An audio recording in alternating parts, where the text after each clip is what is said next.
Welcome to the accountancy class. आज की video में हम डिस्कस करेंगे डेफर्ड रिवेन्यू एक्सपेंडिचर की एडजस्टमेंट कि फाइनल अकाउंट में डेफर्ड रिवेन्यू एक्सपेंडिचर की एडजस्टमेंट कैसे की जाती है। तो सबसे पहले हम देखते हैं कि डेफर्ड रिवेन्यू एक्सपेंडिचर क्या होते हैं।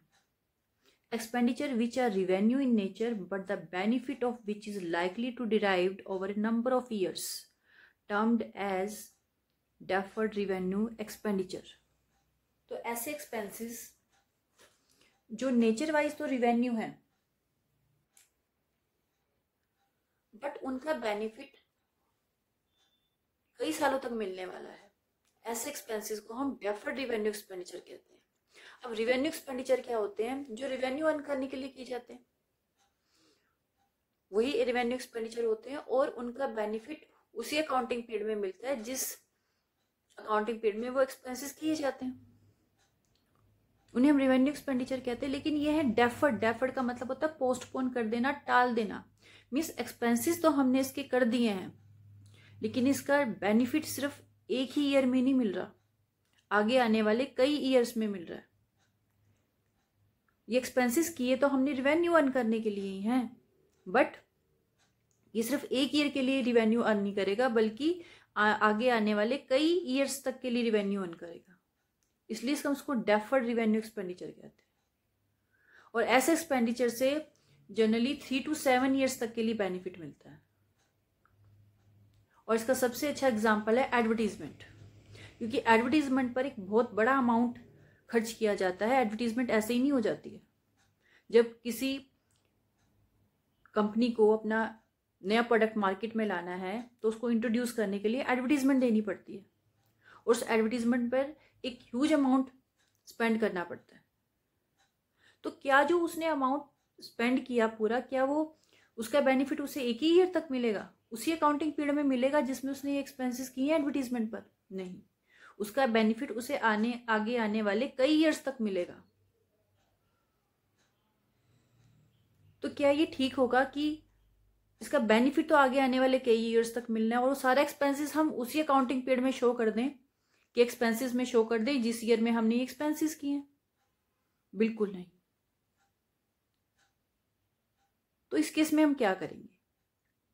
तो हम उस एडवर्टीजमेंट एक्सपेंसेस को उतने ईयर्स में डिवाइड कर देंगे जितने ईयर्स तक हमें इसका बेनिफिट मिलने वाला है।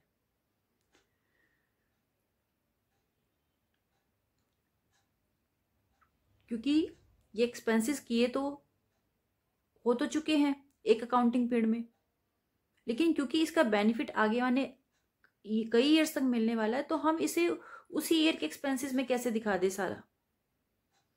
जब आगे आने वाले ईयर्स इसका बेनिफिट ले रहे हैं तो उसके एक्सपेंसेस भी तो बियर करने चाहिए। तो इसीलिए हम इसको डिवाइड कर देते हैं उतने ईयर्स में जितने ईयर्स तक इसका बेनिफिट मिलने वाला है। क्योंकि डेफर्ड है, डेफर्ड का मतलब है जो अभी फिलहाल सारे नहीं होंगे, पोस्टपोन हो चुके हैं, तो उसका बेनिफिट भी पोस्टपोन्ड है। अभी सारा बेनिफिट नहीं मिलेगा इसका, इसी ईयर नहीं मिलेगा सारा बेनिफिट, आगे आने वाले सालों में भी मिलेगा। तो इसलिए आगे आने वाले सालों को भी एडवर्टीजमेंट एक्सपेंसेस बियर करने पड़ेंगे जो कर तो हमने इसी अकाउंटिंग पीरियड में दिए। तो चलिए हम इसको एक एग्जाम्पल से समझते हैं। For example, a firm spend a huge amount of ₹2 lakh on advertising. एक फर्म ने एडवर्टाइजिंग पर 2 लाख रुपीज खर्च किए to introduce a new product in the market. Market में नया प्रोडक्ट लेकर आए हैं वो, तो इसलिए एडवर्टाइजिंग करनी पड़ रही है। And it is estimated that it's benefit will last for 5 years. और ये एस्टिमेशन है कि इसका आगे आने वाले 5 ईयर्स तक बेनिफिट मिलेगा। अब टोटल एक्सपेंसेस हुए हमारे 2 लाख रुपीज और इसका बेनिफिट हमें मिलेगा 5 ईयर्स तक। तो इसलिए हम इस टोटल एक्सपेंसेस को 5 से डिवाइड कर देंगे। तो 2 लाख डिवाइड बाय 5, 50,000। तो इस साल हम अपने प्रॉफिट एंड लॉस अकाउंट से ओनली 50,000 ही चार्ज करेंगे एडवर्टीजमेंट एक्सपेंसेस के। तो इसकी एंट्री क्या बनेगी? Profit and loss account debit to advertisement account 50,000 rupees. और इसका फाइनल अकाउंट्स में ट्रीटमेंट क्या होगा? देखिए हमने इस साल का एक्सपेंस कितना लिया है, ₹50,000, क्योंकि हमने इसको 5 इक्वल ईयर्स में डिवाइड 5 ईयर्स में इक्वली डिवाइड कर दिया, क्योंकि बेनिफिट इसका 5 ईयर्स तक मिल रहा था। तो 5 कॉन्जिक्यूटिव ईयर्स तक हम प्रॉफिट एंड लॉस अकाउंट से 50,000 रुपीज ही चार्ज करेंगे, इंक्लूडिंग करंट ईयर। तो प्रॉफिट एंड लॉस अकाउंट में हम इसे शो करेंगे डेबिट साइड में। तो इस एग्जांपल के अकॉर्डिंग हम प्रॉफिट एंड लॉस अकाउंट के डेबिट साइड में कितना शो करेंगे? 50,000 रुपीज। अब क्योंकि ये एडजस्टमेंट में गिवन होगा तो 2 प्लेसेस पर इसकी एंट्री होगी डबल एंट्री को पूरा करने के लिए। तो सेकेंडली हम इसको दिखाएंगे बैलेंस शीट की एसेट साइड में। कितना दिखाएंगे? टोटल 2 लाख रुपीज हमने स्पेंड किए थे, 50,000 तो हमने इस साल के एक्सपेंसेस में दिखा दिए, उसका बेनिफिट तो हमें इसी साल मिल जाएगा। तो how much amount is left? ₹1,50,000। इसे हम बैलेंस शीट की एसेट साइड में दिखाएंगे। क्यों दिखाएंगे? कि बिजनेस की एसेट इसलिए है क्योंकि इसका बेनिफिट हमें आगे आने वाले सालों तक मिलना है।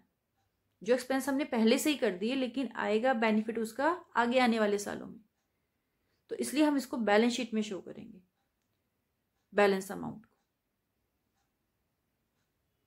चलिए इसका एक और एग्जांपल देखते हैं हम। ट्रायल बैलेंस में हमें गिवन है एडवर्टाइजिंग 6,000 रुपीज, मीन्स एडवर्टाइजिंग पर टोटल खर्च किया है 6,000 रुपीज।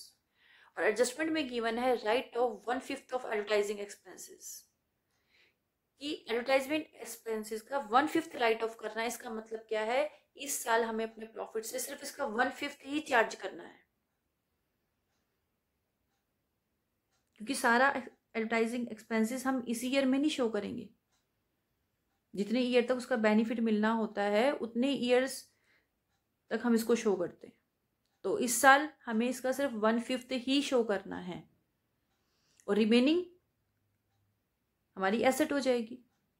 तो उसको कैसे शो करेंगे हम? Let us see. Profit and loss account में सबसे पहले हम इसको शो करेंगे डेबिट साइड में, क्योंकि ये इनडायरेक्ट एक्सपेंसेस है और इनडायरेक्ट एक्सपेंसेस को हम प्रॉफिट एंड लॉस की डेबिट साइड में शो करते हैं। कितना शो करेंगे? टोटल एक्सपेंसेस है 6,000, उसका 1/5 शो करेंगे। तो 1/5 कितना हो गया? 1,200। देखते हैं कि बैलेंस शीट में कैसे शो करेंगे। अब 6,000 में से 1,200 तो हमने शो कर दिया प्रॉफिट एंड लॉस अकाउंट की डेबिट साइड में। जो रिमेनिंग अमाउंट है, क्योंकि उसका बेनिफिट हमें आगे आने वाले ईयर्स में मिलने वाला है, तो इसलिए ये बिजनेस की एसेट है, इसलिए इसको हम एसेट साइड में शो करेंगे बैलेंस शीट की। तो 6,000 में से 1,200 तो हमने राइट ऑफ कर दिया, शो कर दिया प्रॉफिट एंड लॉस अकाउंट से। How much is left? 4,800। तो 4,800 हम शो करेंगे बैलेंस शीट की एसेट साइड। तो इस तरह से हम डेफर्ड रेवेन्यू एक्सपेंडिचर की एडजस्टमेंट करते हैं फाइनल अकाउंट्स में। और अगर कोई एडजस्टमेंट गिवन नहीं है एडवर्टाइजिंग से रिलेटेड, ओनली एडवर्टाइजिंग ही गिवन है क्वेश्चन में और एडजस्टमेंट गिवन नहीं है, तो हम उसे only profit and loss account की डेबिट साइड में ही शो करेंगे, एक ही प्लेस पर शो करेंगे। तो this is all about adjustment of advertisement expenses, that is deferred revenue expenditure.